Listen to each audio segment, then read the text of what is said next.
గరుడ పురాణం ఈ పేరు వింటే చాలు చాలామందికి ఎక్కడో ఓ చిన్న భయం, ఒక తెలియని ఆందోళన కదూ. కాని ఈరోజు మనం ఆ భయాల వెనక, అందరూ అనుకుంటున్న దాని వెనక అసలు నిజమేంటో నిశితంగా చూద్దాం. అసలు ఆ భయానికి కారణమేంటి? చాలా సింపుల్. మనందరిలో ఉన్న ఒకే ఒక్క ప్రశ్న.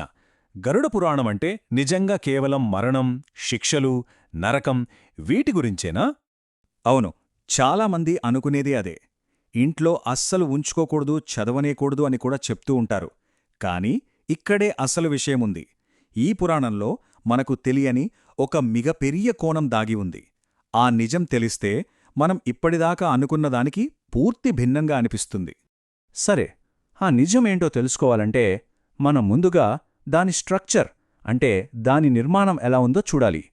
చూడండి, గరుడ పురాణమంటే ఒకే పుస్తకం కాదు. దీన్ని ప్రధానంగా 3 భాగాలుగా, 3 ఖండాలుగా విభజించారు. ఈ పురాణం అసలు స్వరూపం ఎక్కడుందో తెలుసా? ఈ చాప్టర్ల విభజనలోనే ఉంది. ఒక్కసారి చూడండి. జీవితాన్ని ఎలా బ్రతకాలి అని చెప్పే ఆచారకాండ ఏకంగా 240 అధ్యాయాలు. ఇక మనం ఎక్కువగా భయపడే మరణం తర్వాత ఏమవుతుందో చెప్పే ప్రేతకాండ కేవలం 50 అధ్యాయాలు. చివరగా మోక్షం గురించి చెప్పే బ్రహ్మకాండలో ఒక 30 అధ్యాయాలు. ఇప్పుడు చెప్పండి, ఈ నంబర్స్ చూస్తుంటేనే అసలు కదేంటో అర్థమవుతుంది కదా? అంటే సింపుల్గా చెప్పాలంటే గరుడ పురాణంలో దాదాపు 75% మరణం గురించి కాదు, జీవితం గురించి ఉంది. ఈ అతిపెద్ద భాగాన్నే ఆచారకాండ అని పిలుస్తారు.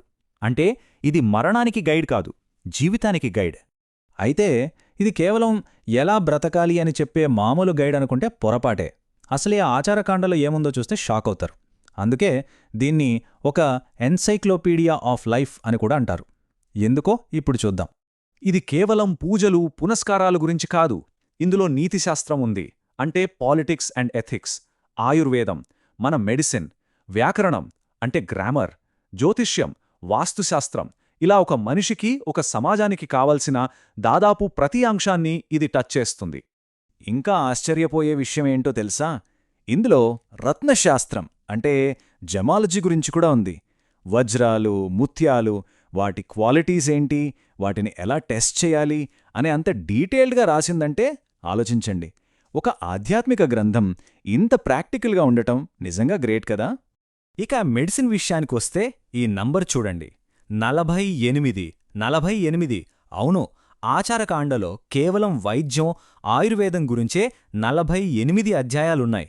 అంటే ఈ పుస్తకం ఎంత ప్రాక్టికల్ నాలెడ్జ్ని ఇస్తుందో దీనిబట్టే మనం అర్థం చేసుకోవచ్చు. సరే, ఇప్పుడు దాకా లైఫ్ గురించి చూశాం. ఇప్పుడు అందరికీ తెలిసినా, అందరూ ఎక్కువగా మాట్లాడే, చాలామంది భయపడే ఆ సెక్షన్కొద్దాం. అదే మరణం తర్వాత ప్రయాణం.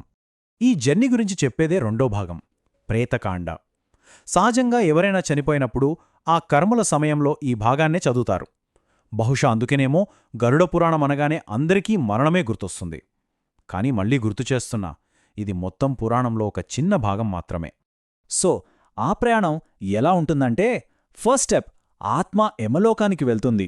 అక్కడ వాళ్లు బ్రతికున్నప్పుడు చేసిన కర్మలన్నిటినీ, అంటే వాళ్ల యాక్షన్స్ అన్నిటినీ రివ్యూ చేస్తారు. ఆ తర్వాత ఆ కర్మల ఫలితాన్ని బట్టి వాళ్ల నెక్స్ట్ డెస్టినేషన్ ఏంటో డిసైడ్ అవుతుంది. అది స్వర్గం కావచ్చు, నరకం కావచ్చు, లేదా మళ్ళీ భూమి మీద పుట్టడం కావచ్చు. అంటే ఈ మొత్తం ప్రాసెస్కి సెంటర్ పాయింట్ ఒక్కటే, కర్మ. మంచి పనులు అంటే పుణ్యం చేస్తే మంచి ఫలితాలు వస్తాయి. అదే చెడ్డ పనులు అంటే పాపం చేస్తే కష్టాలు, శిక్షలు తప్పవు అని ఈ ప్రేతకాండ చెబుతుంది. దీని ఉద్దేశం భయపెట్టడం కాదు, మంచి దారిలో, ధర్మ మార్గంలో నడవమని చెప్పడం. సరే, జీవితం గురించి చూశాం, మరణం గురించి చూశాం. మరి వీటన్నిటి తర్వాత ఈ పురాణం చెప్పే అసలు సారాంశమేంటి? దీని అల్టిమేట్ గోలేంటి? ఆ అల్టిమేట్ గోల్ గురించే చెప్పేది చివరి భాగం, అదే బ్రహ్మకాండ. ఇది ఈ జనన మరణ చక్రం నుంచి బయటపడి మోక్షాన్ని ఎలా సాధించాలి అనే దారిని చూపిస్తుంది. సింపుల్గా చెప్పాలంటే ఇది లైఫ్ అండ్ డెత్ అనే ఈ సైకిల్ని బ్రేక్ చేయడం ఎలాగో వివరిస్తుంది. సో ఇదంతా చూశాక మనకేమర్థమవుతోంది? గరుడ పురాణం అసలు స్వరూపం వేరు. అందుకే ఈ గ్రంథంలోనే ఇలా అంటారు, గరుడ పురాణం ఒక భారతీయ విజ్ఞాన సర్వస్వం. గమనించండి, ఇది మరణం గురించిన పుస్తకం కాదు, ఇది భారతీయ జ్ఞాన సర్వస్వం. చివరిగా ఒక్క ప్రశ్నతో ముగిద్దాం.